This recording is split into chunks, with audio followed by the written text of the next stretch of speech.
आप सभी को मेरा नमस्कार। प्यारे बच्चों, आज हम लोग दान नामक कविता का व्याख्या पढ़ेंगे, इसका अर्थ समझेंगे। तो आइए देखिए, ये दान जो कविता है यह एक प्रकार का व्यंग्यात्मक कविता है जो समाज के रूढ़िवादी विचारों पर बहुत ही गहरा कुठाराघात किया गया है। तो देखिए, सबसे पहले इसमें प्रकृति का सुंदर वर्णन किया गया है। इसके बाद से कुछ जो सामाजिक कुरीतियों पर व्यंग किया गया है। निकला पहला अरविंद आज, देखता अनिंद रहस्य साच, सौरभ वसना समीर बहती, कानों में प्राणों की कहती, गोमती छीड़ कटि नटी नवल, नृत्य पर मधुर आवेश चपल। यहाँ तक इसका पहले आइए अर्थ देखते हैं। कवि कहते हैं निकला पहला अरविंद।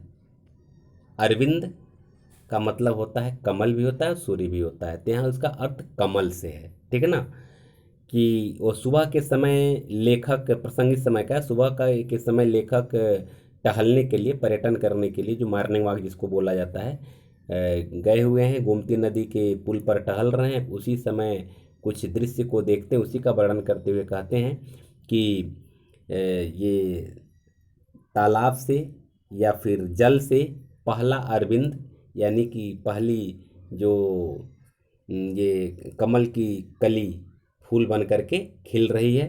देखता अनिंद रहस्य साज, और वह अनिंदनीय मने जिसकी निंदा न किया जा सके, मने सुंदर रहस्य साज, मने संसार के रहस्यों सज्जा को, इसके सौंदर्य को, मने वह संसार के रहस्य और उसके सौंदर्य को देख रहा है कि पहली बार कमल कली के रूप में बाहर आता है और बाहर आकर के उसका उसकी पंखुड़ियाँ खुलती हैं।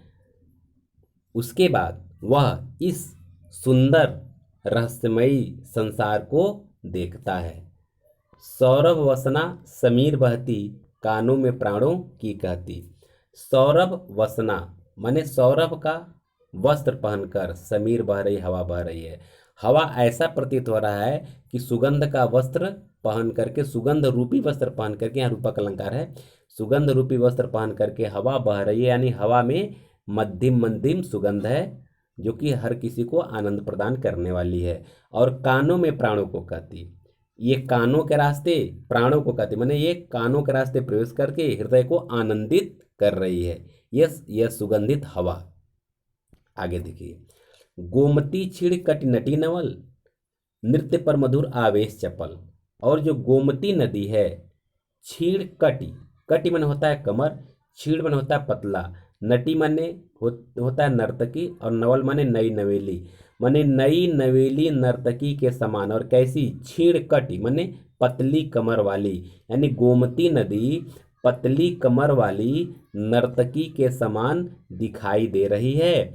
और नृत्य पर मधुर आवेश चपल, और ऐसा लग रहा है कि आवेश और चंचलता में एक मधुर नृत्य प्रस्तुत कर रही हो।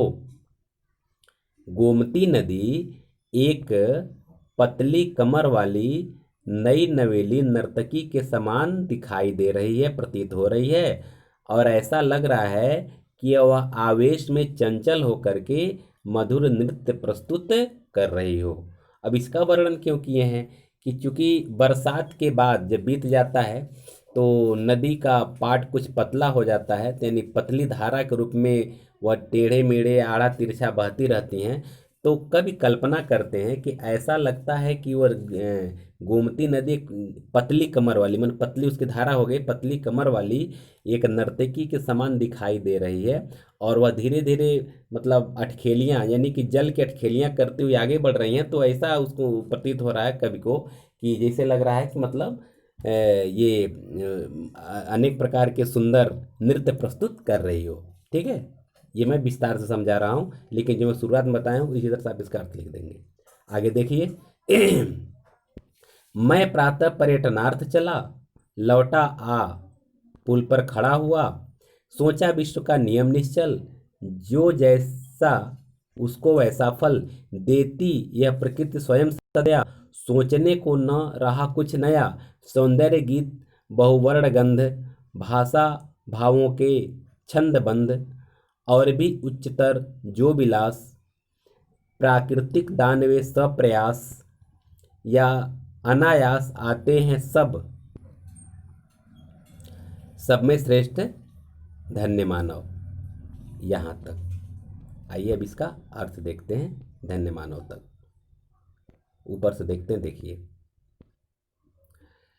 कहते हैं कि मैं प्रातः पर्यटनार्थ चला, कि प्रातः की बेला थी और हम घूमने के लिए, पर्यटन करने के लिए चल दिए। लौटा, आप पुल पर खड़ा हुआ, और जब लौट करके आ रहा था तो गोमती नदी के पुल पर आकर के खड़ा हो गया। सोचा विश्व का नियम निश्चल, निश्चल मन होता है अटल। और कभी कहते हैं, निराला जी कहते हैं कि मैं सोचने लगा कि विश्व का कितना अटल नियम है कि जो जैसा उसको वैसा फल, कि मैंने जो जैसा काम करता है, जो जैसा कर्म करता है, उसको वैसा ही फल मिलता है। देती यह प्रकृति स्वयं सदया, यह दयालु प्रकृति जो है, सदया दयालु प्रकृति जो है वह स्वयं ही देती है। यह किसी को मांगने की जरूरत नहीं पड़ती है। जो जैसा कर्म करता है उसको वैसा फल यह स्वयं दे देती है। सोचने को न रहा कुछ नया, मैंने इसमें कुछ नया सोचने के लिए नहीं है कि जो जैसा कर्म करता है उसको ऐसा फल मिल ही जाता है। सौंदर्य गीत बहु वर्णगंध, कहते हैं कि जो सौंदर्य है, गीत है, अनेक प्रकार के सुंदर रंग हैं, अनेक प्रकार के गंध हैं, अनेक प्रकार की भाषा, जो भावों के छंद, और भी उच्चतर जो विलास, और इसके अलावा जो भी इससे बड़े जो भोग विलास ऐश्वर्य के जो संसाधन हैं वे क्या हैं? वे प्राकृतिक दान, वे सप्रयास, वे क्या है? प्राकृतिक दान है।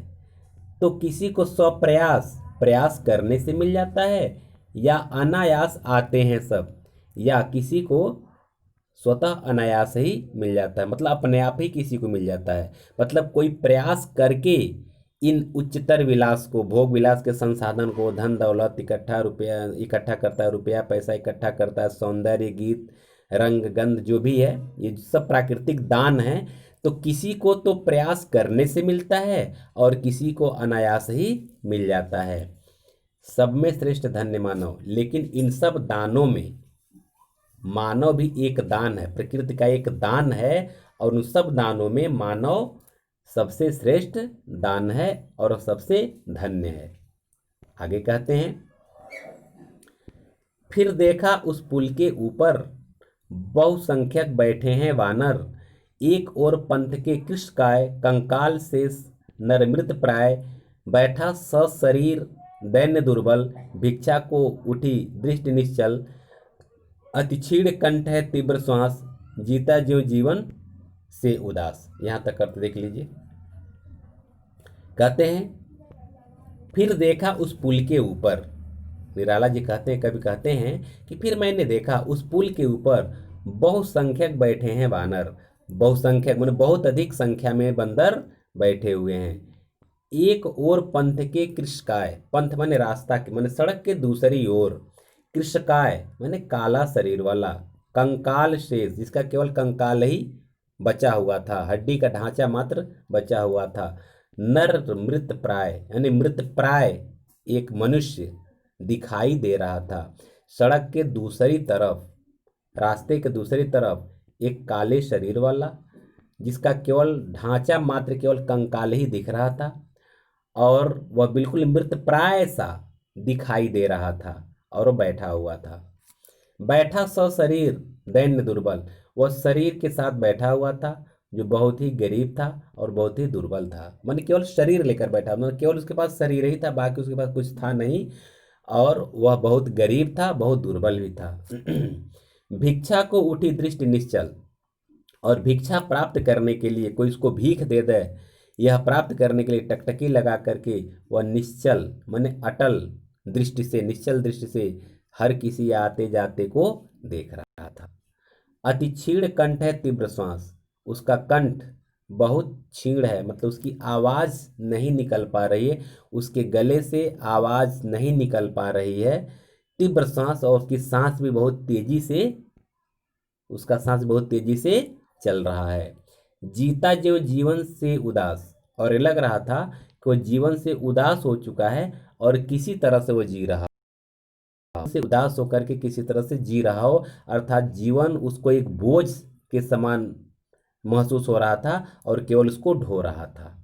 आगे कहते हैं, ढोता जो वह कौन सा शाप, भोगता कठिन कौन सा पाप, यह प्रश्न सदा ही है पथ पर सदा मौन इसका उत्तर, जो बड़ी दया का उदाहरण वह पैसा एक उपाय करण।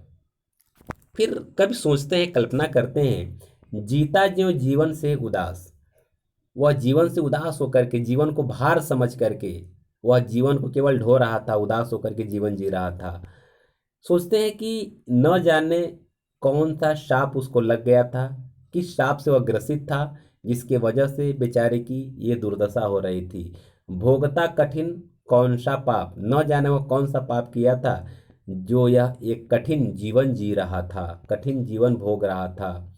यह प्रश्न सदा ही है पथ पर, यह प्रश्न सदा ही इस रास्ते पर है, मतलब हर किसी के सामने यह प्रश्न बना हुआ है कि आखिर वह कौन सी चीज है, वो कौन सा शाप इसको मिला हुआ है, कौन सा पाप इसने कर दिया है कि बेचारा इतना दुर्बल, इतना गरीब, इतना लाचार, इतना बेबस, इतना भूखा रह करके उसको जीवन बिताना पड़ रहा है।